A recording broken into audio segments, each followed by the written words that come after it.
In this lesson, we're going to work on converting the new account PSD file to HTML and CSS. Let's open up the new account PSD into Photoshop. I've already got mine opened up in advance here, and I'm just going to zoom in to 100% so we can see the design better. So for this design, we're just going to ignore the breadcrumbs at the top as we've done previously. Then we'll need to create our sign up form. Now for the actual Laravel application, we won't be storing the customer's address as our payment processor will handle all of that information. We're only going to need some of the form fields. Namely, we want the first name, last name, email, password, confirm password, and the telephone form fields. Since we're not going to have the two columns of form fields, I'm going to center the entire form on the page, as well as put a border around it. So it'll look a little different than this design, but it should still be fairly attractive. Let's switch into our text editor, and let's open up the search results.html page. Let's select all of the code in here and copy it. We'll close this out, and let's create a new file. We'll paste in our code, and let's save this as new-account.html. Let's scroll up to the top of the page, and we'll change the title to say create new account, and let's scroll down to the search keyword section, and let's delete that section as well as that top horizontal rule. Make sure to keep the bottom one though. Then let's change the ID of the search results div to be new-account, and inside of this div let's delete all of the products as we're not going to need them for this page. There we go. Now let's update this comment here. This should say end new account. And let's switch into Photoshop. And if we look at the top, we can see we have this little heading here for create new account. Let's add that in. We'll create an H1 heading. This will say create new account. Now let's create our form. We'll have this submit to a hash symbol for now. We'll set the method to post. And now let's create our first form field. So if we take a look at it here, let's just create the first name field, and then we can duplicate it for all of the other fields that we'll need. Let's go back into our text editor, and I'm going to put the form fields inside of a paragraph tag, and inside of there we'll want a label, and inside of the label we're going to want a span tag, and this is going to hold the little asterisk for the required fields.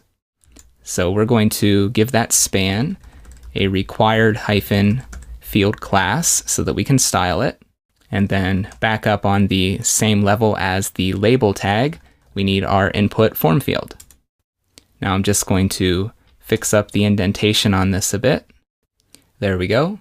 Let's now set the label's for attribute to first name.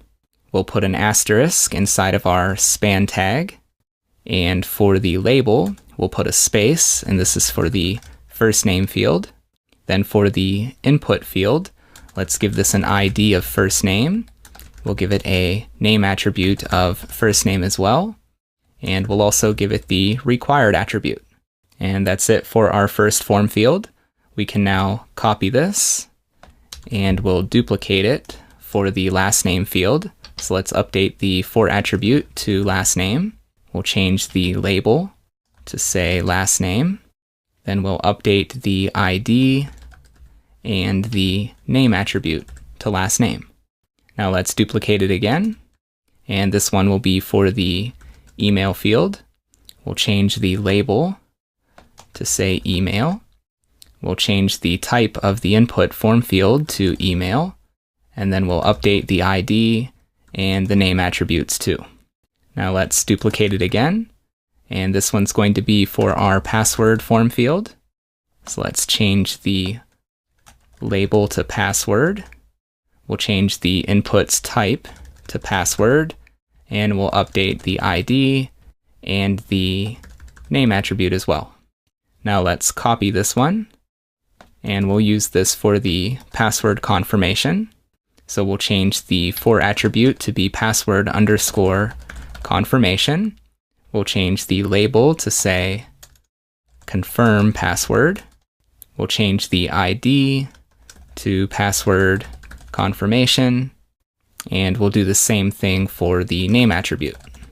Now we need our last field for the telephone number, so I'm just going to copy the last name paragraph, and we'll duplicate that down here.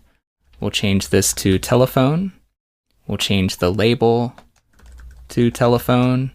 We'll change the ID and the name attribute as well to telephone. And that's it for our form fields. Now if we take a look at our design in Photoshop, at the bottom here you can see we have this little paragraph that says fields marked with asterisk are required. So let's create that. After our telephone form field, let's create another paragraph tag, and this will say fields marked with, and then we'll create that span with a class of required field, and inside of it we'll put the asterisk, we'll close our span, and then we'll finish up the paragraph with our required. Now if we look at our design, next we need this horizontal rule, and then we need our create new account submit button. Let's create those. After the paragraph, let's put in a horizontal rule, and now we'll create our submit button. So we'll create an input form field, and this is going to reuse our secondary cart BTN class. Even though this isn't a cart button, we can still reuse that CSS without having to duplicate it. So let's change the type to submit, and we'll set the value attribute to create new account. And that's it for our HTML. Let's switch into the browser and take a look at it. We can go to localhost, ecom PSD to HTML, and this is the new account.html page. And great, here's our unstyled form field. Of course, our button is already styled because we've already put in the styles for that secondary cart BTN class. So that's finished for us. Now we just need to style the rest of the form. Let's go back into our text editor, and let's open up the main.css file, and let's scroll down to right before our footer styles. Here we are. Let's put in a new comment, and this is going to be for the new account page. And so the first thing we want to do is center the form within the page, put a little bit of padding around it, and give it a border with some rounded corners. So let's do that. We can target the new account ID. We'll set its width to 400 pixels.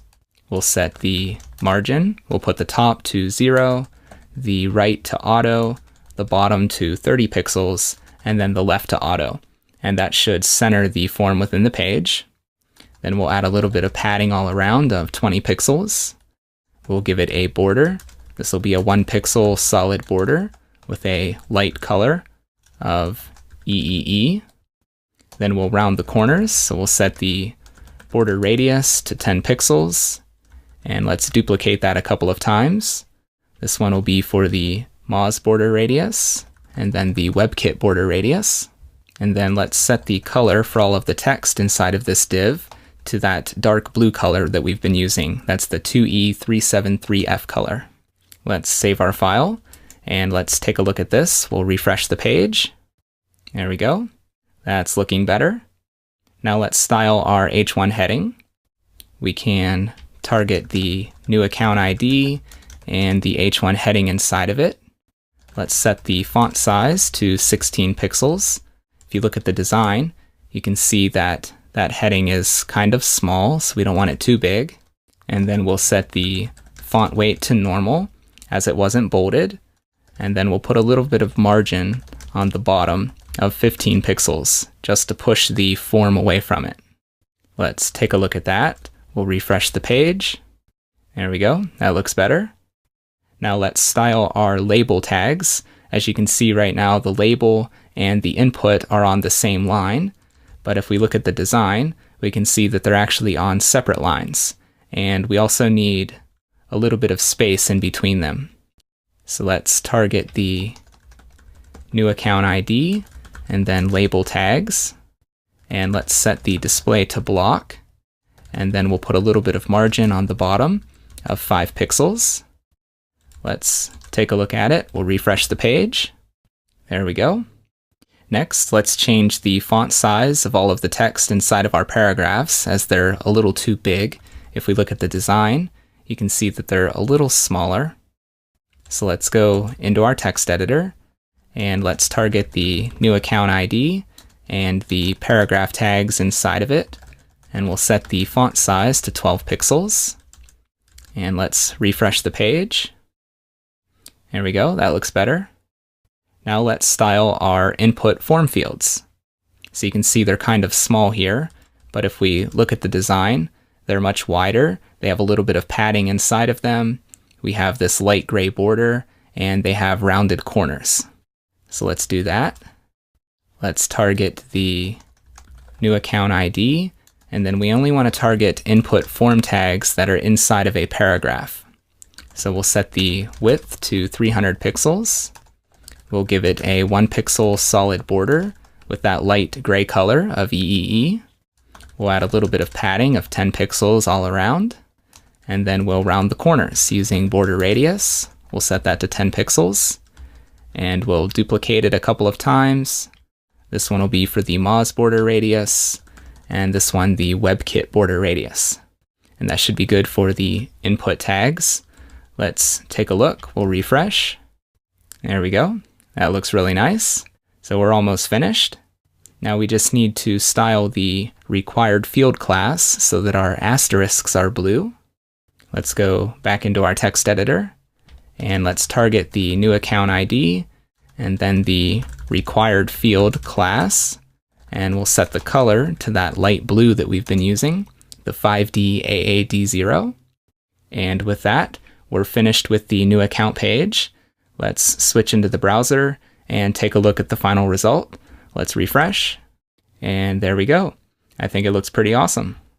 So that's it for the HTML and CSS for the new account page. I'll see you in the next lesson.